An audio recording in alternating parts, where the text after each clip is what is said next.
અમારી સમ્રાટ સમાચાર ચેનલ સબસ્ક્રાઇબ કરો, લાઈક કરો, કોમેન્ટ કરો અને જોતા રહો પળે પળના દરેક પ્રકારના સમાચારો.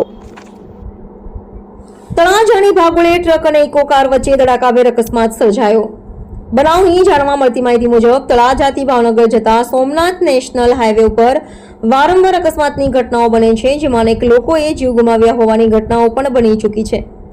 ત્યારે આજે જાણવા મળતી માહિતી મુજબ તળાજા નજીક રોહિત ચોકડી પાસે કોઈપણ કારણોસર ઇકો કાર અને ટ્રક વચ્ચે અકસ્માતની ઘટના બની હતી અને અકસ્માતની ઘટનામાં સદનસીબે કોઈ જાનહાની થવા પામી ન હતી, પરંતુ વાહનને નુકસાન થવા પામ્યું હતું. બ્યુરો રિપોર્ટ, સમ્રાટ સમાચાર, તળાજા.